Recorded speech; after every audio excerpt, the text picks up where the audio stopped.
Exactly. All right. Well, hello there, everybody. I'm hoping you're there. You should be there. It's your good friend Pozzible here, and I'm here with Joe.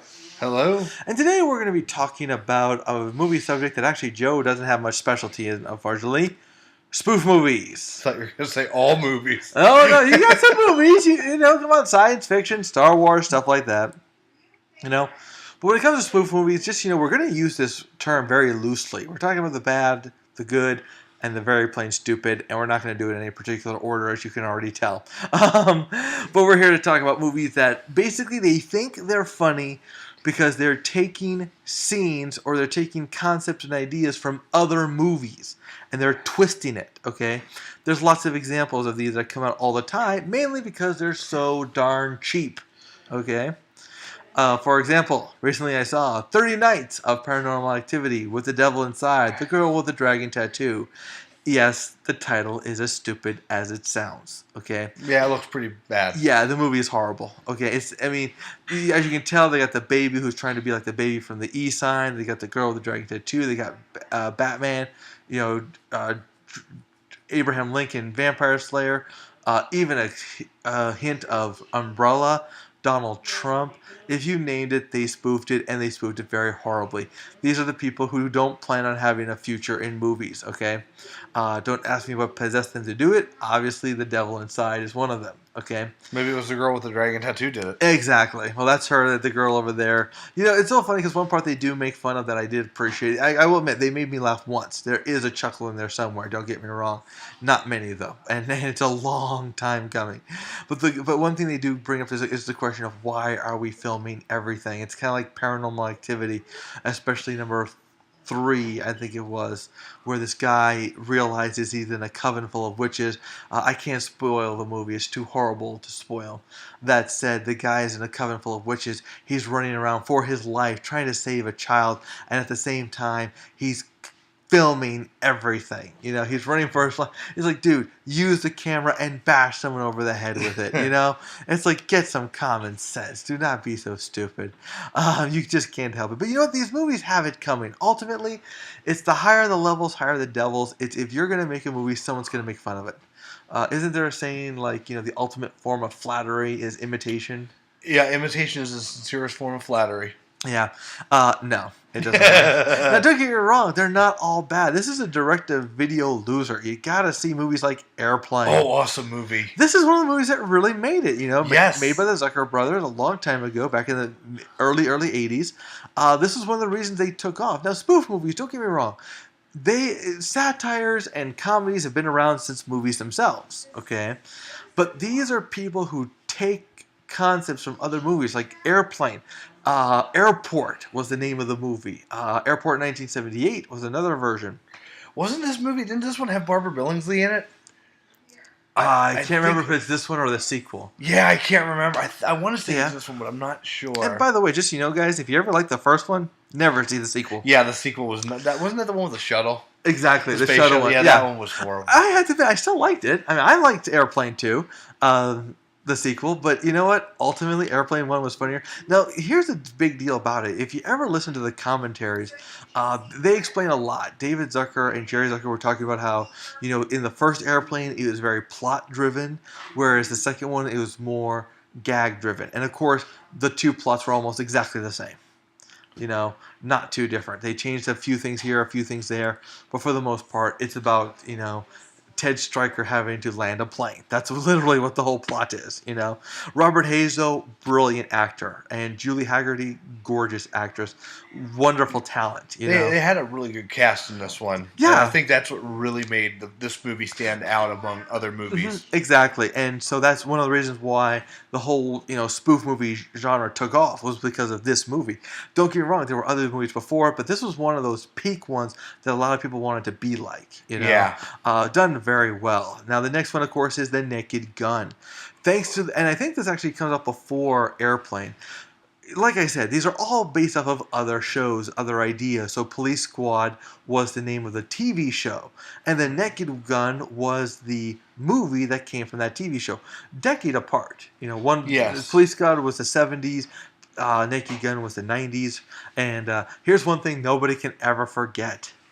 It starred O.J. Simpson. Yes, I remember that. If there's any reason why I think that they never came out with a 44th and a 4th, because it was funny how they made the sequels. It's like, this is Naked Gun. Then came Naked Gun 2.5. Right. Then 33 and a third. It probably would have been 444 and a 4th.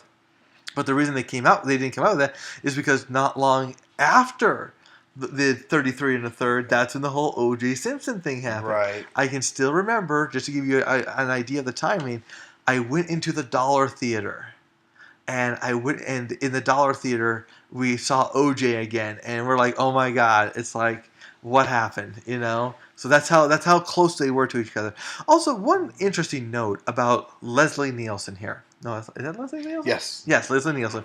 I don't know what the other Leslie I'm confusing him with. But anyway. I don't know another Leslie. I have to admit, I really felt sorry for this guy. Very talented actor, great actor. But his final movies will always be remembered as being these cheap comedies, these spoof comedies. Yeah. Things like Naked Gun, Mr. Magoo, The American Carol, stuff like that. Back in the day, he was an action hero, you know. Yeah. And he did the Swamp Fox, which you haven't seen it yet. Awesome Disney show, okay? And it shows a very different side of him. He's more serious. He's more lethal, actually. I think it was Forbidden Planet. He did a big sci-fi one time.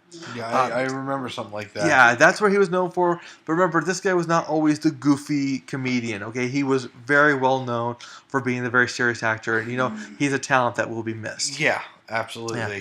But Naked Gun, the first one was actually pretty good. Yeah, very good. But, man, do these things fall apart. You know, well, you can only do so much with the material. After a while, right. You're going to be stretching for ideas, and I think that's what happened with this one. Well, what's funny about sequels, and this is Airplane, Naked Gun, and Hot Shots, where basically, obviously, they're making fun of just Top Gun here, and in Hot Shots Part 2, they came out with the Rambo stuff. Yeah, is that they believe that as long as you're referencing another movie, people are going to find it funny. This is Top Gun, so obviously, you've got Charlie Sheen as Tom Cruise's character, and then you have Carrie. I cannot pronounce his last name. Is it Elias? Yeah, I'm not going to try. Yeah. All right, so Carrie. We sound like we got a mouthful of oatmeal here. Yeah, exactly. He was Val Kilmer's character, and of course you have Valerina. Sorry, Valerie, I cannot pronounce the last name. We butcher last names here. But those people, obviously, all Top Gun, the relationships, the cliches, too. Yeah. But the worst part about it is, and I think the reason why they bomb is because people really get the assumption that the jokes will speak for themselves. The references will speak for themselves. And that's where it goes wrong. You need to have a joke that's funny, even if people don't get the reference. Right, that's the problem. Like, I never saw I think I did see Top Gun a little bit, but I never saw it. Sat down and actually watched Top Gun. Right. So I didn't get a lot of the references in this one. Yeah, and so, but and that's where it's a mistake. Back when the first ones come out, when they actually have time and they think about these movies, you don't need the references. I've never seen any of the movies Airplane spoofs. I haven't either. But again, Airplane was really good because they just did such a great job with the producing of it. Exactly. The production, the writing, it was all funny based on what you saw, not where it came from. And that's the secret, That's where movies like Scary Movie kind of lose their way, Obviously, they took their stuff from Scream and other teen horror flicks, right? So they put in the same elements, but the other problem with it, and it's so funny, this is the part they were proud of. I remember Carmen Electra, of all people, being interviewed, and she was saying how they were still editing and shooting up until they nearly released it, And because they were so current, the movie itself was so current. Why is that a bad thing? Because, yes, it was current for its time, back when it first came out, but now the jokes are forgotten because a lot of the source material is forgotten. Again, they're referencing the source. They're not referencing the actual joke itself. The joke does not stand well alone on its own. However, I will give one thing for Scary Movie, and that is the ending. the ending is classic. It was one of the best endings that blew me away. It's one of those things where you know how one scene can really make a movie, especially near the end. Yes. It was all worth your time. That's one thing I say about Sixth Sense with M. Night Shyamalan. I never cared for Sixth Sense. I thought it was a boring movie, but the ending was such a jaw dropper that you just couldn't resist it. You know. Now, if you're interested in movies like Scary Movie, you like these slasher things, skip this one. Get Student Bodies. Okay. I've never heard of this movie. Let me tell you a little bit about this movie. And this is hilarious. Okay, this came out in the mid-90s. This came out in the mid-90s. There was a writer's strike. Oh, yeah, I remember that. So a lot of the writers went on strike. A lot of the directors went on strike. And a lot of the actors and actresses would not work. So these studios needed to do something to stay in business. And this was one of the movies that came out with it. Now, don't get me wrong. This movie is actually really good. It's really funny. Though it gets a little old. The killing and everything, but it's a crazy movie, and it's very different, very unique. No professional writer would ever write a movie like this. But one of these days I might have to show that to you, Joe. We might have to watch this again. Yeah. Very hard to get. You got to get it on Netflix, but if you see it, this is a must see. Okay. Another interesting part about it, when it first came out, it bombed. Nobody wanted to watch it. But so what do? They put it on television. Because it's on television, everyone started watching it again, and it actually has created a huge following. And movies like this, they really can work if people work them properly. Right. But that's the mistake. And here's the big tip: if you're ever planning on making a movie, make sure the laugh stands on its own. If people never get the reference, a reference alone is not funny. Right. All right. Well, that's all for now, folks. So just remember, watch all your movies very carefully, because you never know. There's going to be a joke in there somewhere. One person's drama, one person's action scene is going to be another person's comedy. So take it easy, guys. We'll catch you on the flip side. See you later.